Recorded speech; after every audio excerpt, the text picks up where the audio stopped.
우리에게 주시는 하나님의 말씀은요, 신약성경 에베소서 1장 1절에서 6절 말씀입니다.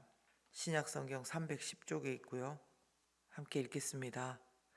하나님의 뜻으로 말미암아 그리스도 예수의 사도된 바울은 에베소에 있는 성도들과 그리스도 예수 안에 있는 신실한 자들에게 편지하노니, 하나님 우리 아버지와 주 예수 그리스도로부터 은혜와 평강이 너희에게 있을지어다.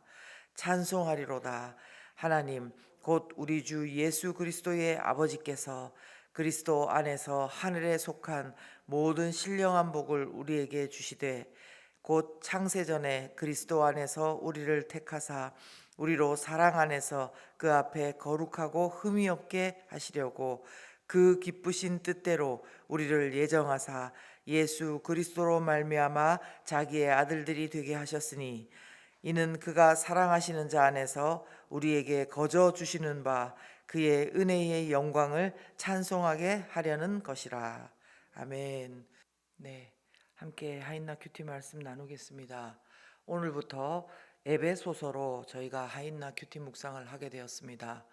에베소서는 아시다시피 바울 사도가 쓴 서신입니다.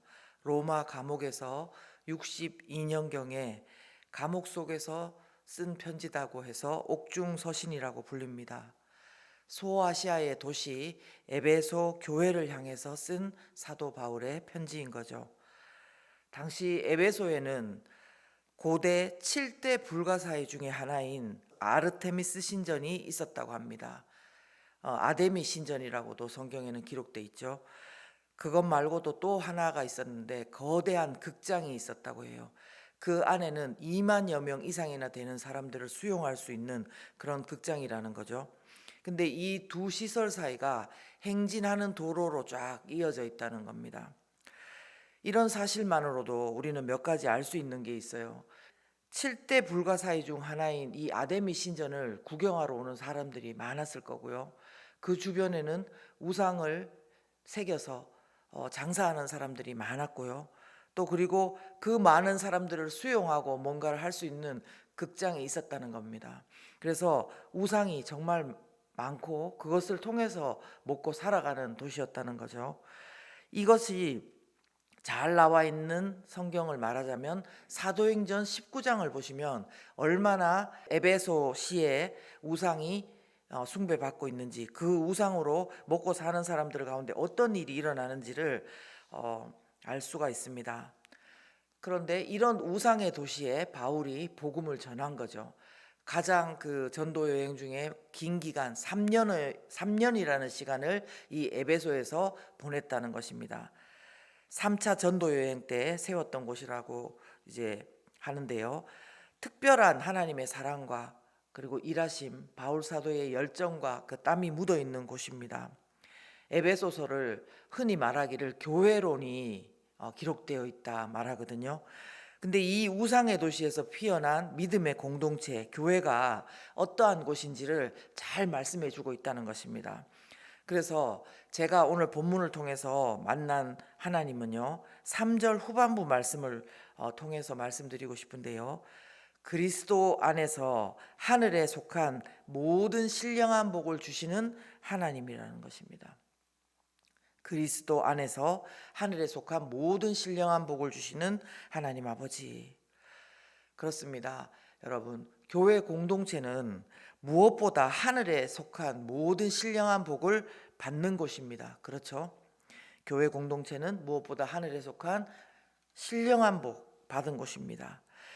바울 사도가 이 에베소서를 쓴 것 그 자체가 벌써 놀라운 겁니다. 하나님께서는 어떤 우상이 가득한 도시라고 할지라도, 에베소보다 더한 곳이라고 할지라도 하늘에 속한 모든 신령한 복을 주실 수 있는 분이라는 것입니다. 근데 여기서 키가 있습니다. 뭐냐면 하늘에 속한 모든 신령한 복을 어디에 두셨다고 합니까? 그리스도 안에 두셨다는 것입니다. 그리스도 안에 이 모든 복들을 두셨고, 그리스도를 통해서 하늘에 속한 모든 신령한 복을 받는 곳이 바로 교회라는 것입니다. 그래서 어떤 우상의 도시더라도 이 하늘에 속한 모든 신령한 복을 받는 비결은 그 도시에, 그 가정에, 그 지역에 예수 그리스도가 전파되면 이 복을 받을 수가 있다는 것입니다. 우리가 특별히 추석 명절에 믿지 않는 가족들, 친지들 만나게 될 텐데요. 우리 생각에는 저분들은 절대로 하나님의 백성이 될 수 없을 것 같다. 저 사람이 과연 믿을 수 있을까? 그런 생각을 할 수 있겠지만, 그런데 그들 가운데도 누가 전해지면요, 예수 그리스도가 전해지면 그들도 우리처럼 하늘에 속한 모든 신령한 복을 받는 그런 사람들이 될 수 있다는 것입니다. 그렇다면 중요한 것은 그거죠. 그러면 복이 뭐냐는 거죠. 하늘에 속한 모든 신령한 복 그랬는데 그 복이 뭐냐는 거죠. 다른 번역에는 신령한 복 대신에 영적인 복 이렇게 해놨더라고요. 하늘에 속한 모든 영적인 복, 그 복이라는 게 과연 뭔가 이거죠. 이것은 한마디로 말씀드리면 세상에서 말하는 복과는 좀 다른 복입니다. 그렇지만 영원을 좌우하는 복입니다. 그래서 두 가지로 말씀드리면요. 일단 첫 번째는 4절에 나오는 복입니다. 뭐냐? 창세전에 우리를 그리스도 안에서 택하신 복. 한번 줄을 쳐 보실까요? 창세전에 우리를 그리스도 안에서 택하신 복. 참 이게 창세전에 택하셨다는 거죠. 세상이 만들어지기도 전에, 아니 우리가 만들어지기도 전에 하나님께서는 저와 여러분을 그리스도 안에서 택하셨다는 말씀입니다. 참 굉장하고 또 가슴 떨리는 말씀 아니겠습니까? 우리가 지금 그리스도인으로 구리 지구촌 교회의 성도로 있다는 것은 어쩌다가가 아니고요, 우연도 아니고 내 노력도 아니고 누군가의 선택 때문이 아니라 세상이 만들어지기도 전에 우리를 그리스도 안에서 하나님께서 구원하시기로 작정하고 택하셨다는 말씀입니다. 이 말씀이 우리에게 정말 믿어진다면요, 아마도 우리 안에 우리가 슬퍼하고 애통해하는 많은 아픔들이 씻길 것을 확신합니다. 왜냐하면 우리가 겪는 많은 문제들과 아픔의 근원적인 질문 뭡니까? 내가 도대체 누구지? 나는 뭐 하는 사람이지? 내가 왜 여기 있지? 뭐 이런 질문들, 그런 것들로부터 시작될 때가 많은데요. 우리는 누구의 아들이고 딸이기 이전에 내가 어떤 인생을 살아왔는가, 그거 이전에 벌써 나를 사랑하셔서 구원하시기로 작정한 하나님의 선택이 이미 창세전에 있었던 존귀하고 근본이 있고 무엇보다도 너무너무 사랑받는 존재라는 것입니다. 여러분 믿으시죠? 이 복이 바로 우리가 받은 복이고 다른 사람에게 전해야 될 복인 것입니다. 두 번째는 무슨 복이냐면요, 예수 그리스도로 말미암아 기쁘신 뜻대로 예정된 하나님의 자녀가 되는 복이라는 겁니다. 5절에요. 예수 그리스도로 말미암아 기쁘신 뜻대로 예정된 하나님의 자녀가 되는 복. 이 말씀에서 저는 정말 더 이번에 다가왔던 그 단어가 있는데요, 기쁘신 뜻대로라는 거예요. 기쁘신 뜻대로, 하나님의 기쁘신 뜻대로 기뻐하셨다는 거예요. 이렇게 하시는데 이런 게 아닌 거죠. 우리가 어떤 행동을 하는지 감시의 눈으로 쳐다보시고 매의 눈으로 검증해서 우리를 택하신 것이 아니라는 거예요. 기쁘신 뜻대로 예정하셔서 하나님의 자녀가 되는 복을 주셨다는 것입니다. 이 오늘 에베소서를 통해서 우리에게 주어진 이 말씀이 마음판에 새겨질 수 있기를 예수 그리스도 이름으로 축원합니다. 이 험한 세상 가운데 살아가면서 쓰러지고 넘어져도 우리는 창세전에 하나님의 기쁘신 뜻대로 예수 그리스도 안에서 택해진, 구원받도록 예정된 귀한 사랑스러운 성도라는 것을 기억하는 이 아침이 되었으면 좋겠습니다.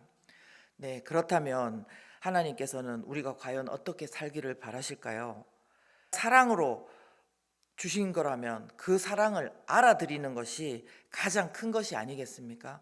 우리가 누군가를 사랑할 때도 그 사랑을 받을 그 약속이 없이 그냥 주는 것이지만 가장 기쁠 때는 내가 사랑을 주었는데 그 사랑을 알고 화답할 때 정말 기뻐하는 것입니다.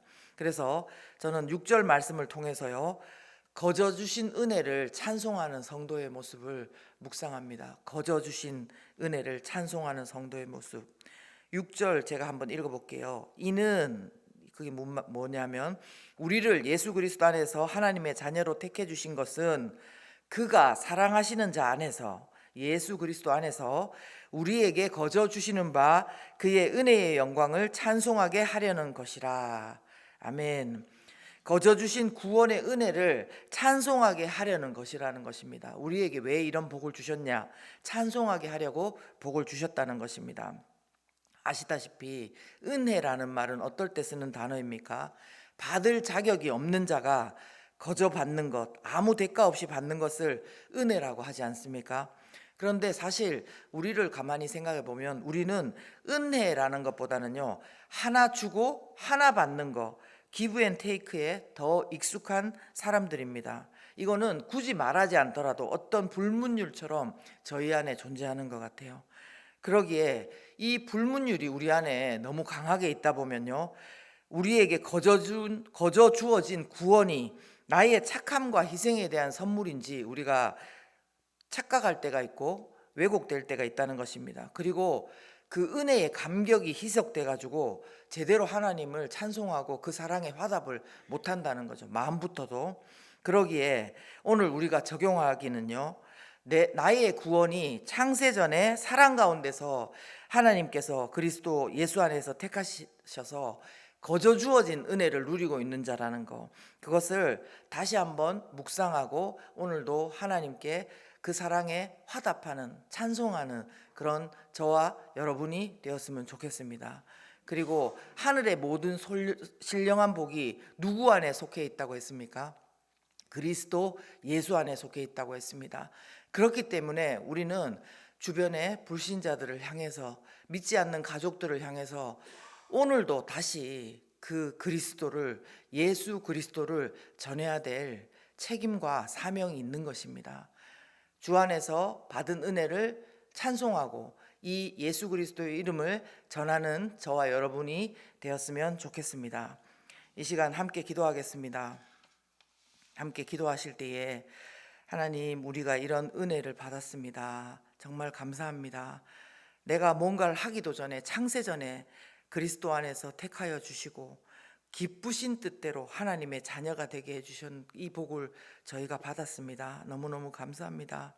이 복이 얼마나 귀한 것인지 우리가 가슴 깊이 깨달을 수 있도록 도와주시고, 이제 더욱더 하나님을 찬송하고 찬양하며 예수 그리스도의 이름을 오늘도 믿지 않는 우리 가족과 주변의 사람들에게 전할 수 있도록 해달라고 이 시간 기도합니다.